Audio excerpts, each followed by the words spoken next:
Hi ನಮಸ್ಕಾರ, welcome to ತುಜಾ vlog channel. ಎಲ್ಲರೂ ಹೆಂಗಿದ್ದೀರಾ? ಆರಾಮಿದ್ದೀರಾ ಅನ್ಕೊಂಡು ನಾನು ಕೂಡ ಆರಾಮಾಗಿದ್ದೀನಿ. ಇವತ್ತು ನಮ್ಮ ವಿಡಿಯೋನ ಶುರು ಮಾಡೋಕ್ಕಿಂತ ಮುಂಚೆ ಇವ್ರ ಚಾನಲ್ನ ಪರಿಚಯ ಮಾಡ್ಕೊಳ್ತಾ ಇದ್ದೀನಿ. ಇವ್ರ ಚಾನಲ್ ಕೂಡ ನೀವು ಪೂರ್ತಿಯಾಗಿ ವೀಡಿಯೋಸ್ಗಳನ್ನ ನೋಡಿ ಸಪೋರ್ಟ್ ಮಾಡಿ ಚಾನಲ್ನ ಸಬ್ಸ್ಕ್ರೈಬ್ ಮಾಡ್ಕೊಳ್ಳಿ. ಹಾಗೆಯೇ ಅವರು ಕೂಡ ನಿಮ್ಮ ಚಾನಲ್ನ ಸಬ್ಸ್ಕ್ರೈಬ್ ಮಾಡ್ಕೋತಾರೆ, ಒಳ್ಳೊಳ್ಳೆ ವೀಡಿಯೋಸ್ಗಳನ್ನ ಹಾಕ್ತಾ ಇರ್ತಾರೆ. ಹಾಗೆ ನೀವು ಕೂಡ ಒಳ್ಳೊಳ್ಳೆ ವೀಡಿಯೋಸ್ ಹಾಕಿದಾಗ ನಿಮಗೂ ಕೂಡ ಅವ್ರು ಕಮೆಂಟ್ ಹಾಕ್ತಾರೆ, ಅವರು ಕೂಡ ನೀವು ಕಮೆಂಟ್ ಹಾಕಿ ಒಬ್ರಿಗೊಬ್ರು ಸಪೋರ್ಟ್ ಮಾಡಿ. ಬನ್ನಿರಿ ಇವತ್ತು ನಮ್ಮ ದಿನನ ಶುರು ಮಾಡೋಣ. ಕೆಲಸಗಳೆಲ್ಲ ನಿನ್ನೆ ರಾತ್ರಿನೇ ಕಂಪ್ಲೀಟ್ ಮಾಡೀನಿ. ಗೊತ್ತಿತ್ತು ನಾನು ಮುಂಜಾನೆದು ಮಾಡೋಕ್ಕಾಗಲ್ಲ, ನಾನು ಜಲ್ದಿನೂ ಹೇಳಲ್ಲ ಅಂತೇಳಿ 6 ಗಂಟೆಗೆ ಎತ್ತೀನಿ.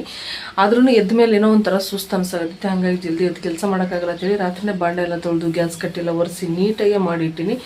ಈ ಸದ ಕಸ ಹುಡುಗಿನೆಲ್ಲ ಒರೆಸಿ ಅಂಗಳಕ್ಕೆಲ್ಲ ರಂಗೋಲಿ ನೀರು ಹಾಕೋದಿಲ್ಲ, ಕೆಲಸಗಳನ್ನ ಮಾಡ್ಕೋಬೇಕು. ಇವತ್ತು ಗುರುವಾರ ಇರೋದ್ರಿಂದ ಕೆಲಸಗಳು ಸ್ವಲ್ಪ ಜಾಸ್ತಿ ಅಥವಾ ಪರವಾಗಿಲ್ಲ. ನಮ್ಗೆ ವಿಶೇಷವಾದ ದಿನ ಇವತ್ತು.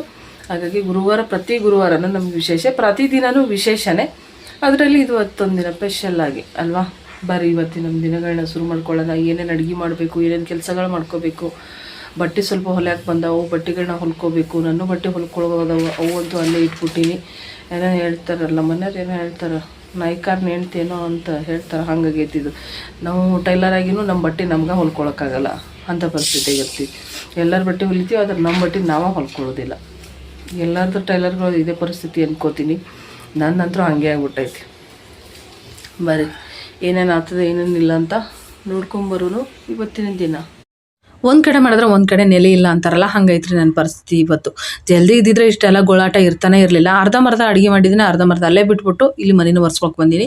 ಯಾಕಂತ ಮುಂದೆ ಹೇಳ್ತೀನಿ. ಮನೆ ಒರೆಸ್ಕೊಳಕ್ಕೆ ಉಪ್ಪು ಅರ್ಶಿನ ಹಾಕೊಂಡು ಮನೇನ ಒರೆಸ್ಕೊಳಕತ್ತೀನಿ. ಯಾಕಂದರೆ ಯಾವುದೇ ಕೆಟ್ಟ ದೃಷ್ಟಿ ಇದ್ರೂ ಮನೆಯಿಂದ ಓಡಿಸ್ಬೇಕು ಅಂತ ಹೇಳ್ಬಿಟ್ಟು ಈ ರೀತಿ ಅಂಗಳ ಪಂಗಳ ಎಲ್ಲ ಸಾರಿಸಿ ಗುಡಿಸಿ ಒಂದು ಗುಂಡಾತ್ರ ಮಾಡಿಬಿಡ್ತೀನಿ. ಯಾಕಂದರೆ ನನಗೆ ಎಲ್ಲೆಲ್ಲೂ ಹೊಲಸಿರಬಾರ್ದು. ಎಲ್ಲ ಕ್ಲೀನ್ ಮಾಡಿಕೊಂಡು ಅಡುಗೆನ ಮತ್ತೆ ಅಡುಗೆ ಮಾಡೋಕ್ಕೆ ರೆಡಿ ಮಾಡ್ಕೊಳಕ್ಕೆ ಬಂದೀನಿ ರೀ. ಈ ಸದ್ದ ನಾನು ಅಡುಗೆ ಏನು ರೆಡಿ ಮಾಡ್ಕೊಳತ್ತೀನಿ ಅಂದರೆ ಎಲ್ಲ ತರಕಾರಿಗಳನ್ನ ಒಂದೇ ಸತಿ ಹಾಕಿ ಕುಕ್ಕರ್ನಲ್ಲಿ ಕುದಿಸ್ಬಿಟ್ಟಿನಿ. ಯಾಕಂತಂದ್ರೆ ಒಂದೊಂದಾಗಿ ಕುದಿಸ್ಕೊಂಡು ಸಪ್ರೇಟಾಗಿ ಮಾಡ್ಕೋ ಅಷ್ಟು ತಾಳ್ಮೆ ಇಲ್ಲ. ಎಲ್ಲ ಒಟ್ಟಿಗೆ ಹಾಕಿ ಕುದಿಸಿ ಬೇಯಿಸ್ಬಿಟ್ರೆ ಒಂದೇ ಸತಿ ಕಂಪ್ಲೀಟಾಗಿ ನಮ್ಗೆ ರೆಡಿ ಆಗ್ತದೆ. ಈಗೆಲ್ಲ ತರಕಾರಿ ಆಗಲಿ ಎಲ್ಲ ಹಾಕಿರ್ತವೆ, ಬೇಳೆ ಕಾಳುಗಳೆಲ್ಲ ಮಿಕ್ಸ್ ಮಾಡಿ ಕುದಿಸೀನಿ. ಇದು ಒಂದು ತರಕಾರಿ ಸಾಂಬಾರು ಅಥವಾ ಕಾಳುಗಳ ಸಾಂಬಾರು ಅಂತ ನನಗೆ ತಿಳಿಲಾರ್ದೆ ನಾನೊಂದು ಪಲ್ಯನ ಅಂದರೆ ಸಾಂಬಾರನ್ನ ಮಾಡಕತ್ತೀನಿ. ಜೀರಿಗೆ ಸಾಸಿವೆ ಹಾಕೊಂಡು, ಹಸಿಮೆಣ್ಸಿನ್ಕಾಯಿ ಹಾಕೊಂಡು, ಬೆಳ್ಳುಳ್ಳಿ ಹಾಕೊಂಡು ಒಗ್ಗರಣೆ ಮಾಡ್ಕೊಂಡು, ಹಸಿಮೆಣ್ಸಿನ್ಕಾಯಿ ಯಾಕೆ ಹಾಕಿ ನಂತರ ಒಂಥರ ಟೇಸ್ಟ್ ಇರ್ತೈತಿ. ಆಮೇಲೆ ಸಾಂಬಾರ್ದಾಗ ಸೈಡಿಗೆ ಕಡ್ಕೊಂಡು ತಿನ್ನಕ್ಕೆ ಚಂದ ಅನಿಸ್ತೈತಿ. ಹಾಗಾಗಿ ಇದೊಂದು ಸಾಂಬಾರು ಒಗ್ಗರಣೆ ಮಾಡ್ಕೊಂಡೆ. ಕತ್ತ ಕುದಿಯಕತ್ತಿತ್ತು. ಕುದಿಯೋ ಸಾಂಬಾರ್ಗೆ ಒಗ್ಗರಣೆ ಹಾಕಿ ಇದೊಂದು ಸಾಂಬಾರನ್ನ ರೆಡಿ ಮಾಡ್ಕೊಂಡೆ. ಸಾಂಬಾರು ಮಾಡಿದೆ, ಅಡುಗೆ ಮಾಡಿದೆ ಅನ್ನೋದಷ್ಟೇ ಅಲ್ಲ, ಮಕ್ಕಳಿಗೂ ಹೋಗೋವರೆಗೂ ಎಲ್ಲ ವ್ಯವಸ್ಥೆನೂ ಮಾಡ್ಕೋಬೇಕಾಗ್ತದೆ. ಒಂದು ಮಾಡೋಷ್ಟಕ್ಕೆ ಇನ್ನೊಂದು ಮರ್ತೋಗಿರ್ತಾರೆ. ಹಾಗಾಗಿಬಿಟ್ಟು ಕರೆಕ್ಟಾಗಿ ಬಾಕ್ಸ್ಗಳಿಗೆಲ್ಲ ರೆಡಿ ಮಾಡಿ ಅವನಿಗೂ ಊಟಕ್ಕೆ ಹಾಕಿಕೊಟ್ಟು ಸಾಂಬಾರನ್ನ ಸ್ವಲ್ಪ ಆರಲಿ ಅಂತ ಹೇಳ್ಬಿಟ್ಟು ಈ ರೀತಿ ತಣ್ಣೀರಾಗಿ ಹಾಕಿಟ್ಟಿನಿ. ಹಿಂಗೆ ಹಾಕಿಕೊಟ್ಟಿನಂದ್ರೆ ಬಾಕ್ಸ್ ಏನಾದ್ರೆ ಟಬ್ ಅಂತ ಹಾರತ್ತಂದ್ರೆ ಬುಕ್ಕೆಲ್ಲ ಸಾಂಬಾರು ಆಗಿಬಿಡ್ತಾವ್ರಿ. ಚಪಾತಿ ಕೂಡ ರೆಡಿ ಆಗೈತಿ, ಬಾಕ್ಸಿಗೆ ಹಾಕಿಟ್ಟಿನಿ. ಸಾಂಬಾರು ಬಾಕ್ಸ್ ಏನು ಮಾಡ್ತಾನೆ ರೀ, ಕಡೆಗೆ ಸಪ್ರೇಟ್ ಬ್ಯಾಗ್ನ ಹಾಕೊಂಡು ಹೋಗಂದ್ರೆ ಇಲ್ಲ ಅಂತ ಹೇಳ್ಬಿಟ್ಟು ಸ್ಕೂಲ್ ಬ್ಯಾಗ್ನಾಗ ಅಂದ್ರೆ ಸಾಲಿ ಬ್ಯಾಗ್ನಾಗ ಹಾಕೊಂಡು ಹೋಗ್ತಾನೆ.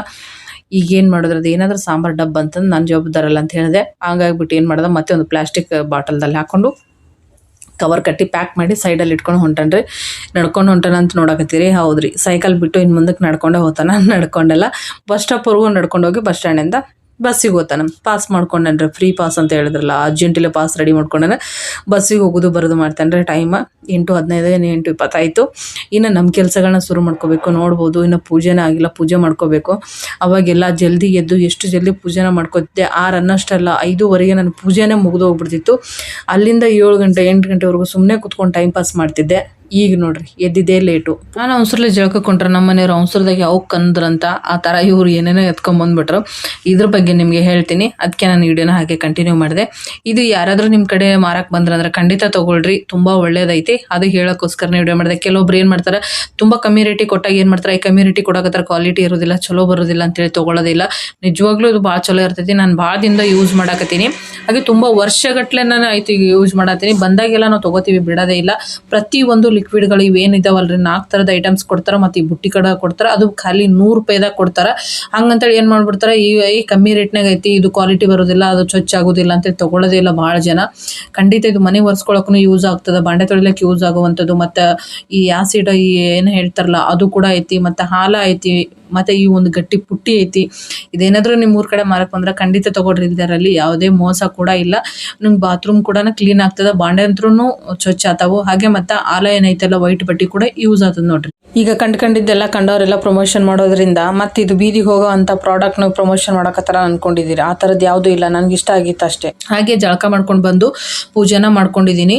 ರಂಗೋಲಿನ ಈ ರೀತಿ ಹಾಕ್ಕೊಂಡು ರಾಯರ ಪೂಜೆ ಒಂದು ಮುಗಿಸ್ಕೊಂಡಿನಿ. ಪ್ರತಿ ಗುರುವಾರನ ಒಂದು ಅನ್ಕೋತಾನೆ ಇದ್ದೀನಿ. ನಾನು ಮಲ್ಲಿಗೆ ಹೂವನ್ನ ತೊಗೊಂಬಂದು ತುಂಬ ಅಲಂಕಾರನ ಮಾಡಿ ಒಂದು ನೈವೇದ್ಯ ಮಾಡಿಕೊಂಡು ಚೆಂದಾಗಿ ಒಂದು ಪೂಜೆನ ಮಾಡಬೇಕಂತ ಗೊತ್ತಿಲ್ಲ ನನಗೆ. ತುಳಸಿನೂ ಸಿಗ್ತಾಯಿಲ್ಲ, ಮಲ್ಲಿಗೆ ಹೂವನೂ ಸಿಗ್ತಾಯಿಲ್ಲ. ಅದು ಹೂವು ಸಿಗುತ್ತೆ, ಸಾವಂತಿಗೆ ಹೂವು ಸ್ವಲ್ಪನೇ ಸಿಗುತ್ತೆ. ಇಷ್ಟು ಹಾಕಬೇಕು ಗೊತ್ತಿಲ್ಲ ಅನ್ಸುತ್ತೆ. ಒಂದೊಂದು ಟೈಮಲ್ಲಿ ಅಲಂಕಾರ ಮಾಡಿ ಪೂಜೆ ಮಾಡಬೇಕಂತ ಮನಸ್ಸಿಗೆ ಅನ್ಸುತ್ತೆ, ಗೊತ್ತಿಲ್ಲ ರಾಯರ ಇಚ್ಛೆ ಯಾವಾಗಿದೆ ಅಂತ.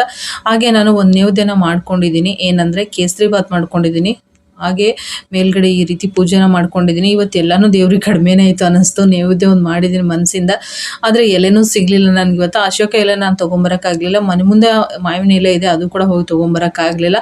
ಇರಲಿ ಅಂತ ಹೇಳ್ಬಿಟ್ಟು ಹಾಗೆ ಭಕ್ತಿಯಿಂದ ಒಂದು ಪೂಜೆ ಮಾಡಿ ದೇವ್ರಿಗೆ ಕೈ ಮುಕ್ಕೊಂಡೆ. ಹಾಗೆ ಕೇಸರಿ ಬಾತ್ ಮಾಡಿದ್ದೆ. ಇವತ್ತು ನಾನು ಮಾಡಿರುವಂಥ ಕೇಸರಿ ಬಾತು ಪೈನಾಪಲ್ ಕೇಸರಿ ಬಾತು. ಪೈನಾಪಲ್ ಕೇಸರಿ ಬಾತ್ ಅಂದರೆ ನನಗೆ ತುಂಬಾ ಇಷ್ಟ. ಹಾಗಾಗ್ಬಿಟ್ಟು ಪೈನಾಪಲ್ ಹಾಕಿ ಕೇಸರಿ ಬಾತ್ ಮಾಡಿಕೊಂಡೆ. ವೈಟ್ ರೈಸು ಮತ್ತು ಸಾಂಬಾರು, ಮೊಳಕೆ ಕಾಳು ಸಾಂಬಾರನ್ನ ಮಾಡಿದ್ನಲ್ಲ, ತುಂಬಾ ಚೆನ್ನಾಗಿತ್ತು. ಊಟ ಮಾಡ್ತಾ ಇದ್ದೆ. ಬನ್ರಿ ಎಲ್ಲರೂ ಊಟ ಮಾಡೋಣ. ಮತ್ತು 2 ಥರ ಪಲ್ಯ. ಬೆಳಿಗ್ಗೆ ಒಂಥರ ಮಾಡಿದ್ನಲ್ಲ ಸಾಂಬಾರು, ಈಗ ಮತ್ತೊಂಥರ ಸಾಂಬಾರು ಮಾಡಿದೆ. ಬ್ಯಾಳಿದು ಹೆಸರು ಬ್ಯಾಳಿ, ಇವ್ರಿಗೆ ಸಪ್ರೇಟಾಗಿ ಬೇಕಲ್ಲ. ಈರುಳ್ಳಿ ಬೆಳ್ಳುಳ್ಳಿ ಇಲ್ಲ. ಇದ್ರಾಗ ಚಪಾತಿ ಮತ್ತು ರೈಸು ಐತಿ. ಇದ್ರಾಗ 2 ಥರ ಪಲ್ಯ ಐತಿ. ಈಗ ಹೋಗಿ ಕೊಟ್ಟು ಬರ್ಬೇಕ್ರಿ. ನಿನ್ನೆ ಹೇಳಿರಲಿಲ್ಲ, ಇವತ್ತು ಫೋನ್ ಮಾಡಿ ಕೇಳಿದ್ರು, ಅಕ್ಕವ್ರಿಗೆ ನಿನ್ನೆ ಯಾಕೆ ಕೊಟ್ಟಿಲ್ರಿ ನೀವು ಅಂತೇಳಿ. ನಾವು ನಿನ್ನೆ ನೀವು ಹೇಳಿಲ್ರಿ, ಅದಕ್ಕೆ ನಾವು ಕೊಟ್ಟಿಲ್ರಿ ಅಂತಂದೆ. ಈಗ ಇದಕ್ಕೆ ಬ್ಯಾಗ್ ಎಲ್ಲ ಐತ್ರಿ. ನಮ್ದಿದು ಹಾಳಾಗ್ಬಿಡ್ತು ನೋಡ್ರಿ. ಎಲ್ಲ ತುಂಬ ಅದಾವೆ. ಇವೆಲ್ಲ ಹಾಕಿ ತೊಗೊಂಬರ್ಬೇಕು ಒಂದು ಸಟ್. ಹೋಗಿ ಫಸ್ಟ್ ಊಟ ತೊಗೊಂಬರ್ಬ್ರಿ, ಮಿಕ್ಕಿದೆಲ್ಲ ಆಮೇಲೆ ಯೋಚನೆ ಮಾಡಿ. ಊಟ ತೊಗೊಂಬರಮ್ಮ, ಇಲ್ಲ ಕೊಟ್ಟು ಬರಮ್ಮ. ನಂದು ತಲೆ ಅಂದ್ರೆ ತಲೆನೇ ಬರ್ರಿ. ಇದ್ರಾಗ ಹೆಂಗೆ ಇಟ್ಕೊಂಡು ಹೋಗೋದ್ರಿ. ಈಗ ಆಗಳ ಅಡುಗೆ ಮಾಡಿ ಎಲ್ಲ ಸ್ವಚ್ಛ ಮಾಡಿದೆ. ಮತ್ತು ಹೊಸ ಅನ್ನ, ಹೊಸ ಸಾರ, ಚಪಾತಿ ಇಷ್ಟೆಲ್ಲ ಮಾಡಿಕೊಂಡು ಒಂದೇ ಒಂದು ಚಪಾತಿ ಮಾಡೋಕೆ ಲೇಟ್ ಆಗ್ತಿತ್ತು ನೋಡ್ರಿ. ಹಂಗೆ ಅದಷ್ಟು ಹಿಟ್ಟಲ್ಲಿ ಇಟ್ಟೀನಿ. ಬರೀ ಈಗ ಇದು ಊಟ ಕೊಟ್ಟು ಬರೋಣ ಫಸ್ಟ್. ಪಾಪ ಹಚ್ತಾರೆ ಮಧ್ಯಾಹ್ನ 1 ಗಂಟೆ ಆಗ್ಲಕತ್ತ. ಜೀವನ ಅನ್ನೋದು ಇಷ್ಟೇ, ನಾವು ನಡೆಸ್ತಾರೋ ಜೀವನನೂ ಕೂಡ ಇಷ್ಟೇ. ನನಗೆ ಅನ್ಸತಿ ಒಂದೊಂದು ಸತಿ ಈ ಕಷ್ಟ ಅನ್ನೋದು ಯಾವಾಗ ಬಗೆಹರಿತೈತಿ, ಈ ಕಷ್ಟದಿಂದ ಯಾವಾಗ ಪರಿಹಾರ ನಮ್ಗೆ ಸಿಗ್ತೈತಿ ಅಂತ ಹೇಳ್ಬಿಟ್ಟು. ಪ್ರತಿದಿನವೂ ಪರಿಹಾರ ಸಿಗ್ತೈತಿ, ಪ್ರತಿದಿನವೂ ಕಷ್ಟ ಬಂದೇ ಬರ್ತಾವೆ. ಹೆಂಗಂತಂದ್ರೆ ಖುಷಿ ಮುಂದೆ ಹೋಗ್ತದ ಅಂತ ನೋಡಿ ಖುಷಿ ಪಡೋಷ್ಟರಲ್ಲಿ ಹಿಂದೆ ಕಷ್ಟ ಅನ್ನೋದು ಕುಣಿತಾ ಇರ್ತೈತಿ. ನಾ ಬಂದೆ ಅಂತ ಇರ್ತೈತಿ. ಅದು ಅಂತೂ ನಮ್ಮ ಜೀವನಕ್ಕೆ ಬಿಟ್ಟಿದ್ದಲ್ಲ. ನಮಗೆ ಅಂತೆಲ್ಲ ಪ್ರತಿಯೊಬ್ಬರಿಗೆ ಎಂಥ ದುಡ್ಡು ಇರಲಿ, ಶ್ರೀಮಂತರು ಇರಲಿ, ಯಾರೇ ಇರಲಿ, ಒಬ್ಬರಿಗೂ ಕಷ್ಟ ತಪ್ಪಿದ್ದಲ್ಲ. ಹೆಂಗಂತಂದ್ರೆ ಒಂದಿಲ್ದ ಒಂದು ಕಷ್ಟ ಇದ್ದೇ ಇರ್ತೈತಿ. ಯಾರಿಗೂ ಇಲ್ಲಿ ಕಷ್ಟ ಇಲ್ಲ ಅಂತಲ್ಲ. ಹಂಗಂತ ಹೇಳ್ಬಿಟ್ಟು ಕಷ್ಟನೇ ಇದೆ ಅಂತ ಕೈ ಕಟ್ಕೊಂಡು ಕುದ್ರಕ್ಕಾಗಲ್ಲ. ಈಗ ನನ್ನ ಮೈಯ ಶಕ್ತಿ ಇಲ್ಲ ಅಂತ ನಾನು ಕೈ ಕಟ್ಕೊಂಡು ಕೂತ್ಕೊಂಡ್ರೆ ಈ ಬಟ್ಟೆ ಹೊಲಿಯೋಕೆ ಆಗ್ತಾ ಇರಲಿಲ್ಲ. ಈ 1-2 ಟಾಪ್ ಹೊಲಿದ್ರೆ ಸಾಕ್ರಿ ನನಗೆ 100 ರೂಪಾಯಿ ಬರ್ತೈತಿ, ಸಾಕು. ಅಷ್ಟೇ ಖುಷಿ ಪಡ್ತೀನಿ. ನಾನು ಮಾಡಿಕೊಡೋ ಅಂಥ ಅಡುಗೆನ ಊಟ ಮಾಡಿ ಖುಷಿ ಪಡ್ತಾರೆ, ಅದಕ್ಕೆ ದುಡ್ಡು ಕೊಡ್ತಾರೆ, ಅದು ಒಂದು ಖುಷಿ ಐತಿ.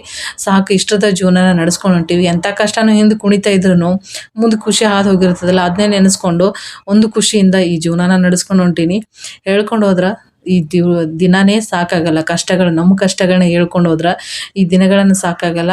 ಹಂಗಂತ ಅದನ್ನೇ ನೆನೆಸ್ಕೊಂಡು ಬದುಕಕ್ಕೂ ಆಗಲ್ಲ. ಕಂಪ್ಲೀಟಾಗಿ ಡ್ರೆಸ್ಗಳನ್ನ ಹೊಲಿದೆ. ಇದ್ರದ್ದು 100 ರೂಪಾಯಿ ಬರ್ತೈತಿ. ಅಡುಗೆ ಮಾಡಿರೋದು ಒಂದು 300 ರೂಪಾಯಿ ಬರ್ತೈತಿ. ಅಷ್ಟು ಸಾಕ್ರಿ. ಜೀವನ ನಡ್ಸೋಕೆ ಎಷ್ಟಿದ್ರೂ ಸಾಲಲ್ಲ. ಎಷ್ಟು ಭಗವಂತ ಕೊಟ್ಟರು ಸಾಕಂತೂ ನಮ್ಮ ಬಾಯಿಗೆ ಬರಲ್ಲ. ಇನ್ನು ರಾತ್ರಿ ಊಟಕ್ಕೆ ರಾಗಿ ದೋಸೆನ ಮಾಡಕತ್ತಿದ್ದೆ. ದೋಸೆ ಚಲೋ ಆಗಿತ್ತು. ರಾಗಿ ದೋಸೆ ತಿಂದಿದ್ರೆ ಇವತ್ತು ಫಸ್ಟ್ ಟೈಮ್ ಅಂತನ ಬಾಯಿ ಬಿಡಲ್ಲ ವಯಸ್ಸಾದ. ಇವತ್ತನ ಬಾಯಿ ಬಿಟ್ಟನಲ್ಲ, ಅದಕ್ಕೆ ಈಗ ಬಾಯಿ ಮುಚ್ಚನ. ಈಗ ಮಾತಾಡೋದು ಬೇಡ ಅಂತ. ಚೆನ್ನಾಗಿದೆ ದೋಸೆ, ಸೂಪರ. ಫಸ್ಟ್ ಟೈಮಾ ಮುದ್ದೆ ತಿಂದಿಲ್ಲ? ಮತ್ತೆ ಈ ಸರ್ಸ್ ಬೆಂಗಳೂರಾಗಿರೋ ಮುದ್ದೆ ತಿಂದಿಲ್ಲ? ಬರೀ ಅನ್ನ ಸಾಂಬಾರ, ಚಪಾತಿ, ರೊಟ್ಟಿ ಇವನೇ ಕೊಟ್ಟಿದ್ದಾರೆ ಇವತ್ತು. ಅದೇ ಮಾಡೋಣ ಅಂದ್ಕೊಂಡೆ, ಆದ್ರೆ ಮಧ್ಯಾಹ್ನ ನಾವು ಊಟ ಮಾಡಿಲ್ಲ. ಇವತ್ತು ವೀಕ್ ಆಗಿಬಿಟ್ಟಿವಿ, ಅದಕ್ಕೆ ದೋಸೆ ಮಾಡಿದ್ದು. ದೋಸೆ ತಗೋ. ನಿದ್ದೆ ಬರಕ ಎನ್ಸಿದ್ರತೆ ತಾಟ್ನಾಗೆ ಮುಕ್ಕು, ಆಮೇಲೆ ದುಣು.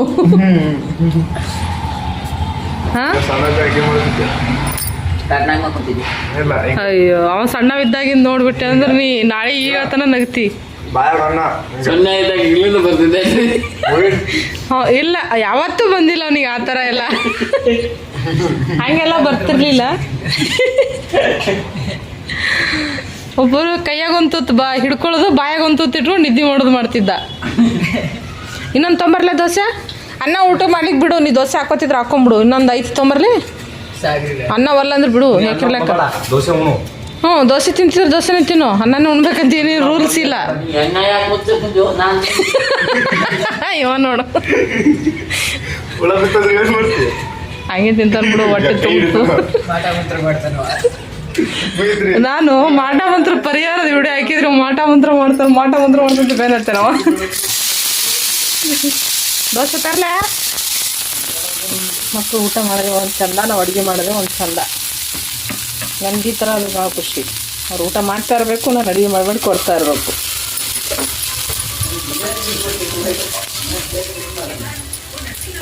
ಇಷ್ಟೇ ರೀ, ಸಿಂಪಲ್.